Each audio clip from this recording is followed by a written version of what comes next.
পাবনার সোজানগরে আলামিন হত্যার জেরে রানীনগর ইউনিয়নের কয়েকটি গ্রামে বাড়িঘর, দোকানপাট ভাঙচুর ও বিপুল সম্পদ লুটের অভিযোগ উঠেছে। সম্প্রতি এসব অভিযোগ তুলেছেন ভুক্তভোগীরা।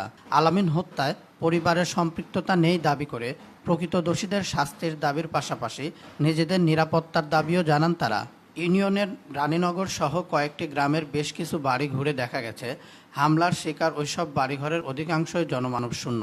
কয়েকটি বাড়িতে দু একজন নারী দেখা গেলেও প্রাণের ভয়ে পলাতক পুরুষেরা।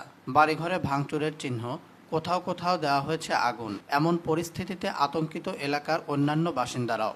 ভুক্তভোগীদের দাবি, আলামিন হত্যাকে পুঁজি করে এ হত্যাকাণ্ডের সাথে সম্পৃক্ততা নেই এমন পরিবারের উপরও হামলা ও নির্যাতন চালানো হচ্ছে।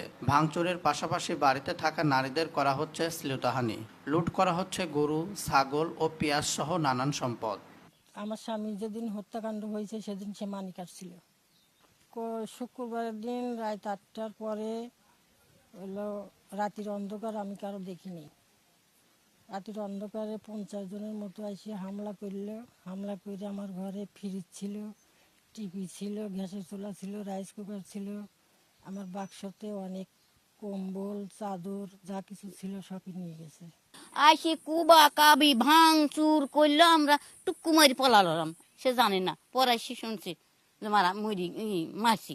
আচ্ছা রাগারাগি করলো, কেন তোরা মারামারি করছিস, এসব করছিস। আমার বাড়িটা এক গ্লাস যে পানি খাবো, ভাত খাবো সেটাও রাখে নাই, পুরাইয়া ছাই কয়লা বানা ফেলেছে। আরও টাকা ছিল, গয়না ছিল, সব লুটপাট করে নিয়ে যাওয়ার পরে আরো পুরাইয়া দিয়ে গেছে।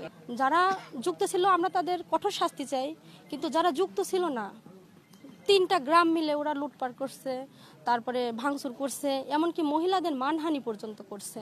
গত 21শে জুন হত্যা হওয়া আলামিন স্থানীয় যুবলীগ নেতা ছিলেন। তাকে নৃশংসভাবে হত্যার বিষয়ে শোক জানিয়ে প্রকৃত হত্যাকারীদের উপযুক্ত শাস্তি দাবি করেছেন সোজানগর উপজেলা আওয়ামী লীগের সভাপতি ও উপজেলা চেয়ারম্যান আব্দুল ওয়াহাব। তবে হত্যাকাণ্ডকে পুঁজি করে সাবেক উপজেলা চেয়ারম্যান ও আওয়ামী লীগের সাধারণ সম্পাদক শাহিনুজ্জামান শাহিন রাজনৈতিক স্বার্থ হাসিলের চেষ্টা করছেন বলে অভিযোগ তার।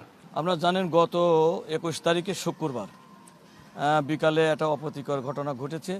আমাদের দলের একটি ছেলে আহত হয়েছিলেন এবং সে পরবর্তীতে মারা যান। আমরা অত্যন্ত আসলে দুঃখিত।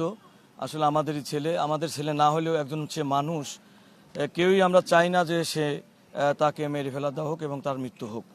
এটা অত্যন্ত দুঃখজনক। এর বিচার হওয়া উচিত, এটা আমি চাই, এর সর্বোচ্চ বিচার হওয়া উচিত।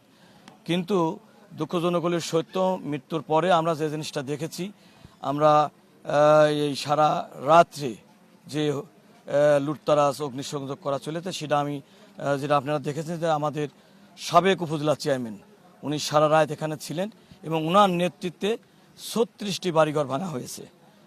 এই আমাদের প্রশাসন যদিও সারা রাতই ছিলেন, ইউনো মহোদয়, সার্কেল সাহেব, ওসি সাহেব সবাই ছিলেন এবং ওনাদের কাছে আমি টাইম টু টাইম কথা বলেছি যে ভাই, একটা ছেলে মৃত্যু হয়েছে, আমরা অবশ্যই এটা দুঃখজনক, আমরা চাই সাজা হোক, কিন্তু আর যেন বাড়িঘর পোড়ানো হয়। কিন্তু সেদিন এমনভাবে বাড়িঘর পোড়ানো হয়েছে, ভাঙা হয়েছে, আপনারা সাংবাদিকরা অবশ্যই আপনারা দেখেছেন। তো এর আমরা অবশ্যই বিচার চাই, যেরকম মৃত্যুর বিচারও চাই, সেরকম এই উপজেলা চেয়ারম্যান, সাবেক উপজেলা চেয়ারম্যানের নেতৃত্বে শাহিনুজ্জামান শাহিনের নেতৃত্বে যেভাবে ঘর ভাঙি লুট করা হয়েছে এবং অনেক লোকের মারপিট করা হয়েছে, তারও বিচার চাই। এদিকে নির্বাচনে বিজয় হয়ে আওয়ামী লীগ ওহাব সন্ত্রাসী বাহিনী দিয়ে একের পর এক সহিংসতা চালিয়ে যাচ্ছেন বলে পাল্টা অভিযোগ শাহিনের। এরই ধারাবাহিকতায় পরিকল্পিতভাবে আলামিনকে হত্যা করা হয়েছে বলেও দাবি সাবেক এই উপজেলা চেয়ারম্যানের।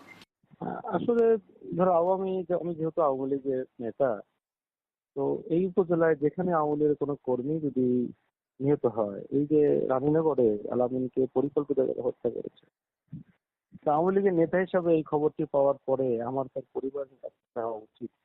তো আমি আমার জায়গা থেকে শুধু তার পরিবারের পাশেই গিয়েছি। এখানে কে কোথায় হামলা করছে, কে কোথায় কি করছে, এটা তো আমার বিষয় না।